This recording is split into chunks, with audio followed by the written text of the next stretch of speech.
ନନ୍ଦିଘୋଷ ରଥ ଟାଇପ୍ର ହବ। ଏଥର ଉଚ୍ଚତା 42 ଫୁଟ, ଚଉଡ଼ା 28 ଫୁଟ। ଆମର ପୁରୀରେ ଯେମିତି ନନ୍ଦିଘୋଷ ରଥ ସେମ୍ ମଡେଲ ହବ। ଏଥର ଚକା ବଡ଼ ହଉଛି। ନା ସନ୍ତୋଷ ମହାରଣା, ଆମେ କୁନ୍ଦ୍ରାରୁ ଆସିଛୁ। ଏଥର ପ୍ରଥମ ଥର କରିକି ଆମକୁ ଜୟପୁରରେ ନିମନ୍ତ୍ରଣ କରିଛନ୍ତି। ଏଥର ଜୟପୁରରେ ପ୍ରଥମ ଥର କରି ରଥ ତିଆରି କରୁଛୁ। ତ ଏଥର ଗଲା ଅପେକ୍ଷା ରଥ ବହୁତ ବଡ଼ ହବ। ଆମର ନନ୍ଦିଘୋଷ ରଥ ଟାଇପ୍ର ହବ।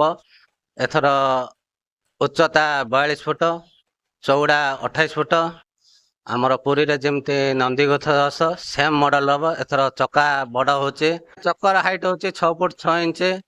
ତାର ଲେନ୍ଥଟା ହଉଛି ଆମର ମାଣଟା ଯୋଉଟା ରହୁଛି ସେଟା ରହୁଛି 2 ଫୁଟ 6 ଇଞ୍ଚ। ରଥ ଷ୍ଟେଜ ହାଇଟ୍ ହବ ଆଜ୍ଞା ପାଖାପାଖି 9 ଫୁଟ।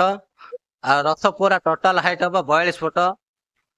ଆଉ ତାର ଚଉଡ଼ା ହବ 28 ଫୁଟ। ନାଇଁ ଆଗେ କଣ ଥିଲା, ପଟା ଚକ ଥିଲା। ସେ ପଟା ଚକ ପାଇଁ ବୋଲେ ବ୍ରେକ୍ ଲାଗୁନଥିଲା। ତ ଏବେ ଆମର ସବୁ ବେରିଂ ସିଷ୍ଟମ ହେଇଯାଉଛି। ରଥ ଯେମିତି ଥିବ ସେମିତି ଏକା ଯିବ। ଆମେ ବ୍ରେକ୍ ଦଉ ଦଉ ଲାଗିଯିବ, ସେମିତି କିଛି ଅସୁବିଧା ହବ ନା। କାଠ ତ ବହୁତ ଲାଗିବ। ଏବେ ଚକ କାମ ଚାଲିଛି। 8ଟି ଚକ କାମ ସରି ଆସିଲାଣି।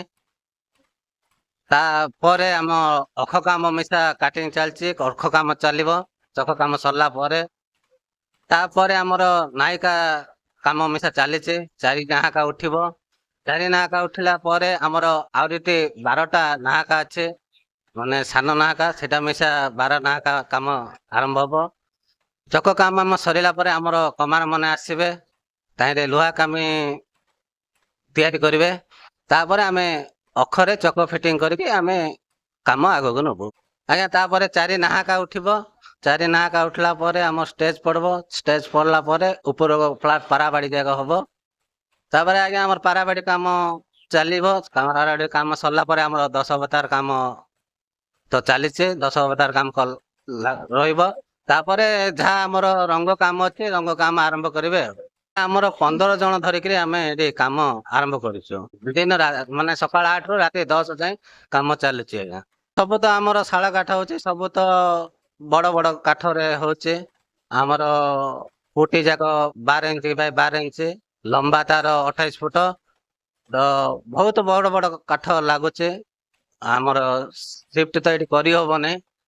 ଆମେ ଗଛ ଧରି କାମ କରୁଛୁ ଆଜ୍ଞା। ସାର୍ ଆମେ ଜୁଲାଇ 10 ସୁଦ୍ଧା ସରେଇବାକୁ ଆମେ ଚେଷ୍ଟା କରୁଛୁ। ପ୍ରଥମ ଥର କରି ଜୟପୁର ବାସୀମାନେ ଆମକୁ ଡାକିଛନ୍ତି। ଆମକୁ ବହୁତ ଖୁସି ଲାଗୁଛି, ଆମକୁ ଗର୍ବ ଲାଗୁଛି। ଯେହେତୁ ଆମକୁ ନିମନ୍ତ୍ରଣ ଦେଇକି ଆମେ କାମ କରୁଛୁ। ଏଥର ଆମେ ଯେମିତି ହେଲେ ଭଲ ହବାକୁ ବହୁତ ଚେଷ୍ଟା କରିବୁ। ଜୟପୁର ନାଁ ରଖିବାକୁ, ତ ଆମର ଗୁରୁର ମିଶା ନାଁ ରଖିବାକୁ ବହୁତ ଚେଷ୍ଟା କରିବୁ ବୋଲି ଆମେ ଆଶା ରଖିଛୁ।